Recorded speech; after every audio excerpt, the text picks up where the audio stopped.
Now it can't have escaped the notice of any of you, but a whole new console generation is currently waiting in the wings, whispering honeyed words of graphical superiority and teraflops, ready to tread the gaming boards just in time for the Christmas rush. I am of course referring to the PS5 and Xbox Series X. And maybe it's just me, maybe I'm just an old fuddy-duddy, but I've heard this tune before. The hype train pulled into Reality Central long ago for me.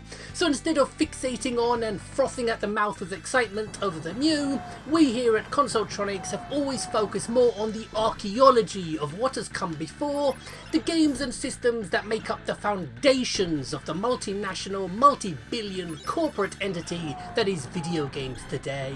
Hey there viewers, my name's Gray. How's everybody doing today then? And in keeping with the retrospective mood I've been in recently, I thought I'd treat you to some spaghetti western styled shoot 'em up action in Sunset Riders, courtesy of Konami, the company whose continued existence today seems to be purely out of spite, which is made even harder to bear, particularly for my generation, who both respected and adored them throughout much of the 80s and 90s.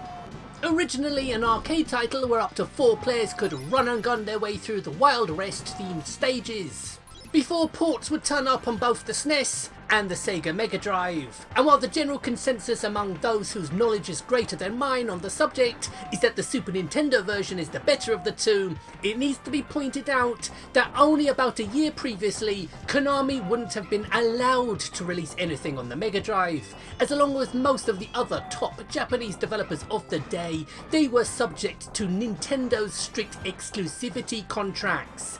If you wanted your games to reach the widest audience possible, you had to get them on Nintendo, and that meant you couldn't develop for rival systems. But when the rules won't bend enough to get the job done, you break them. Namco was the first to sever ties with Nintendo and bring games like Rolling Thunder and Splatterhouse exclusively to Sega successfully.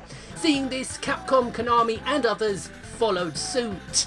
Now the exodus of what at the time were considered Nintendo-only heavy-hitter franchises like Castlevania, Contra, Mega Man and Street Fighter popping up on the Mega Drive gave long-suffering Sega fanboys like myself reason to rejoice, as the cracks began to show in Nintendo's stranglehold of the industry. And Sunset Riders, this excellent example of why the 16-bit era is remembered so fondly by so many. Actually, have I mentioned that Sunset Riders is really good? Because that's a pretty important point that's worth repeating. But before I bring this video to a close, I'd just like to quickly address my recent lack of activity here on YouTube. Don't worry, I'm not jacking it all in. I still have literally hundreds of ideas and videos I want to make. Although over the last few months or so I have struggled to muster the motivation to actually do anything. But a rest is as good as a change, as they say, and having been away from the front line of YouTube production, it's made me realise how much I actually miss the cut and thrust of it. It's not easy being a small YouTube channel these days, but it's up to me to do something about that. And that's to produce the very best videos I can, so look forward to more retro related content more often. So please like and share, and if you're not already then please subscribe, and I'll be back very soon, fingers crossed. So thank you for watching, and goodbye.